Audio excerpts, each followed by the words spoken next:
Today's readings are interconnected in a very special way.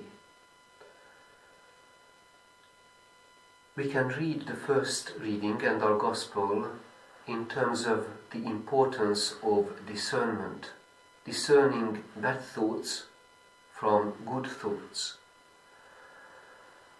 The book of Samuel is interesting. It's a kind of mixture of good intention and not warding off bad thoughts in time, and based in this failure making bad decisions.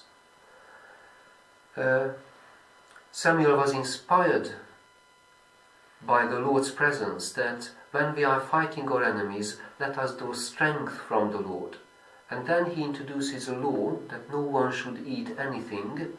And when Jonathan innocently, pure by chance, didn't know about this order, is very hungry, wants to be strong for the fight, eats honey, and then we know that a bitter opposition comes between the two. Saul is ready to kill Jonathan. So we can see how important it is to make good decisions and discernments. Evagrius Ponticus, who lived in the 4th century after the birth of Christ, he was a desert father and an ascetic monk.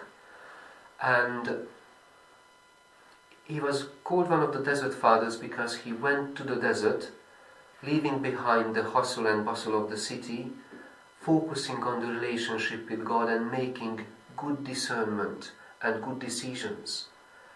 And he developed a method which he calls antiretikos. Antiretikos, the Greek means talking back, which means that the speaking of the relevant Bible passages, by speaking and reading, contemplating the relevant Bible passages, we can ward off negative thoughts, temptations, the work of evil.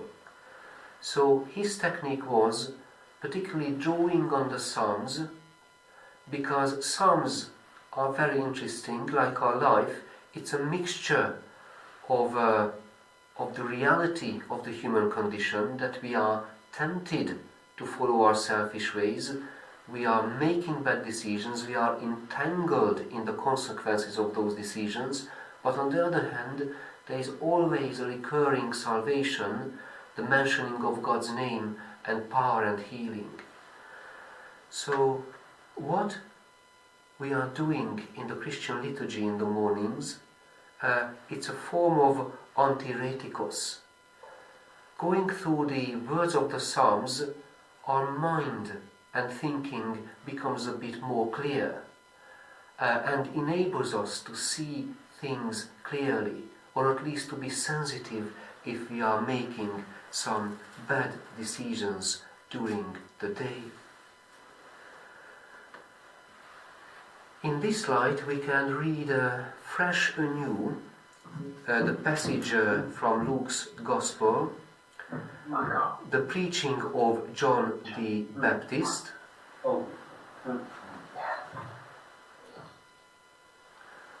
We can read it fresh in the sense that John the Baptist brought good discernment to the people's life.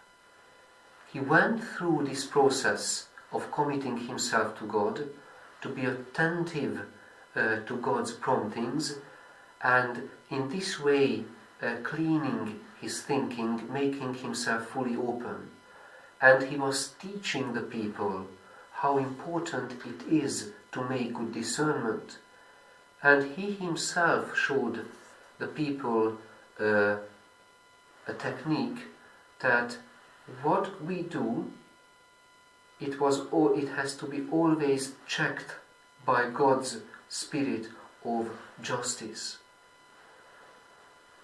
So let us celebrate today's Eucharist as a form of talking back to evil inclinations and negative trends in the world. And when we look at the upheavals of our words, our culture and society became like a pressure cooker which is overheated and just about to blow up in an unchanneled way.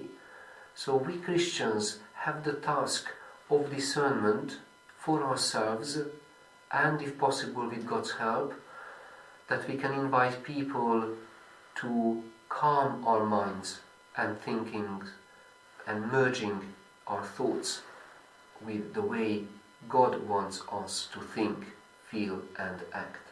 Amen.